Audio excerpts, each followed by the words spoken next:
Texas primaries are exactly 2 weeks away, but early voting is now underway. Tom Green County voters will cast early ballots in downtown San Angelo at the Ed B. Keys building for both the 2020 Democratic and Republican primaries. The deadline for you to apply for the ballot by mail is this Friday. People living in Texas who are not registered to vote in Tom Green County can still vote on a limited ballot. To cast an early vote, you must have a photo ID. Well, Concho Valley medical professionals say they are seeing a second wave of influenza cases across the area this month. According to nurse practitioner at Shannon Medical Center, Frankie Sewell, she says the flu season is the worst in 40 years in the United States. Sewell also says the flu season started earlier this year when the number of cases dropped off, but then they are flaring up again. She says one of the best ways to prevent the spread of the flu is to wash your hands often and to get the flu shot. At Glenmore Elementary School Thursday, the lesson was all about having fun and getting in shape. Parents and children gathered in the Glenmore School gym for the Family Fun and Fitness Night. They tried everything from cardio, drumming to Zumba to a fun run. They also learned about healthy recipes to make at home. Well, we have an update in connection to a deadly shooting that happened in Carlsbad over the weekend. We recently found out the second suspect involved in the case was taken into custody on other charges. Justin Ray Ramirez has also been arrested. Tom Green County sheriffs say they are both suspects in connection to Saturday morning shooting on Marshall Street in Carlsbad, and this left one man dead. The identity of the victim has not been released at this time. We'll keep you updated as we get more information. Well, a local man is waking up behind bars this morning in connection to a Valentine's Day break-in from back in 2019. Police say Thomas Bonner suffered from an accidental self-inflicted gunshot wound in the leg at the dollar store on West 29th Street last Friday, Valentine's Day. Police talked to him after he arrived at Shannon Medical Center for treatment and identified him as a wanted fugitive from a home burglary in College Hills on February 14th of 2019. Well, as you head out the door today, you might want to grab that jacket and that umbrella because we're going to be off to a cool start, only in the low 40s, and then we're going to be seeing some rain chances after 7. Now, coming up for this afternoon, we're going to be seeing again rain chances and then only mid 40s. So, like I said, make sure you have that rain gear handy as well as the jacket. It's not very warm. You can see Coleman 28 degrees. And let's take a look at across the state itself. 17 in Amarillo. Like I said, we have this cold front coming in from the north. I'm sorry, maybe Chicago might be to blame for this, but let's not call out any names just yet. But we do have some warmer temperatures as we go farther south. We'll take a look at some of the artwork that local artists made here in San Angelo.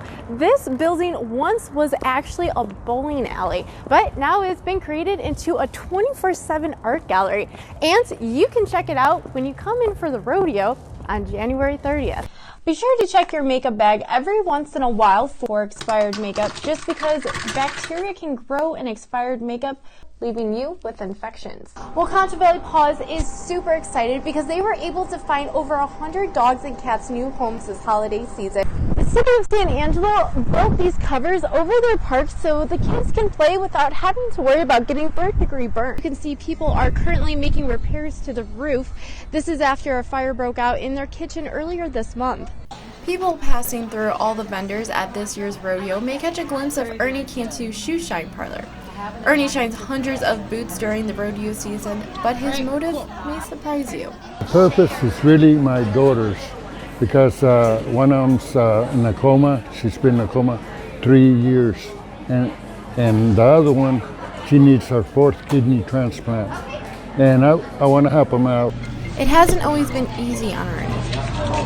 It's been hard. It's been really hard.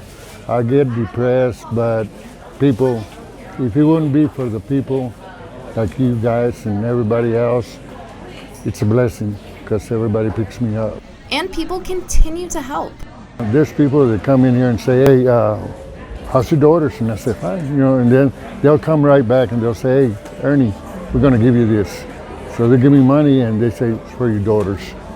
What God told us to. And I say, wow. To an outsider passing by, you see a businessman, but Ernie is just a father looking for ways to provide for his family. If I can do anything to help, work for it in any kind of way, I will. Shining and reselling restored boots has been Ernie's passion for many years. and he is now using his gift as his purpose for being involved in this year's rodeo. A court-appointed special advocate or CASA volunteer may never truly know the difference they have made in their appointed child's life. But the Chief Development Officer for the Children's Advocacy Center of Greater West Texas, Justin DeLoach, says it's life-changing. That child may not realize it today, but 10 or 20 years down the road, their CASA volunteer may be the only person that was a bright light for them during such a very traumatic time. But it's just not life-changing for the child. The investment on the volunteer side is a huge investment, but at the same time, it does change their life, and it really lets them know that they are changing the life of a child. And CASA volunteers are needed here locally. The CASA volunteer program is one of the programs that is growing, and if we don't have volunteers that are sworn in by the courts ready to go, we have kids then who are needing a CASA and don't have one. Being a CASA volunteer is not guaranteed to always be easy, but it has potential to be rewarding. So through that 4-year time period, the CASA volunteer learned so much about the young lady, and they had their ups and downs, they had some fights, they had some disagreements, but by the end, the CASA volunteer goes home one day, and in her mail, she received a high school graduation invitation from her CASA kid. And so she said it was very life-changing for her in that moment because she knows she played a part in that child getting to that point where she could graduate high school. Children who have been removed from their family and put into foster care may feel a sense of hopelessness, but for most of these kids, they find a sense of hope through the love of their CASA volunteers.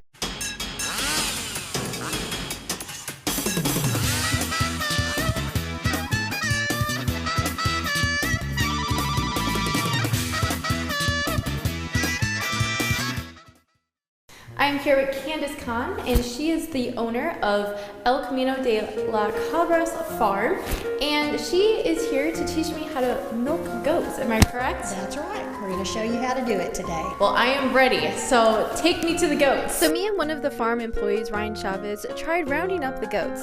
Keyword tried.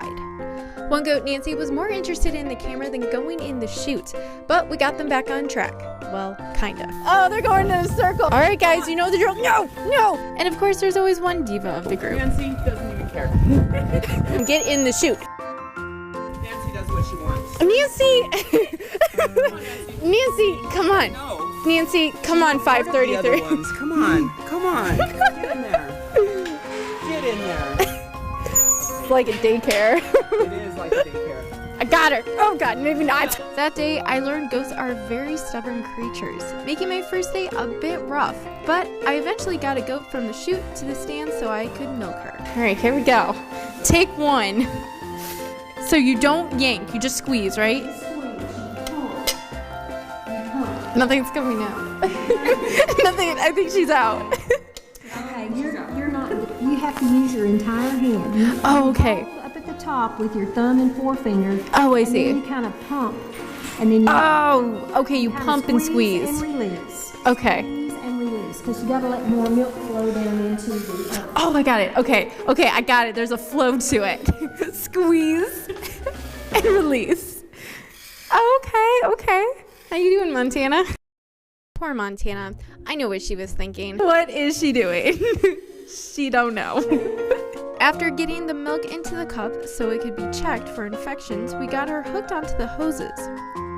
Again, it was an intense process for me to try for the first time, but I was thankful Montana was patient with me. Thank you, Montana, for not kidding me. From there, the goat's milk gets made into products such as soap, goat cheese, and milk.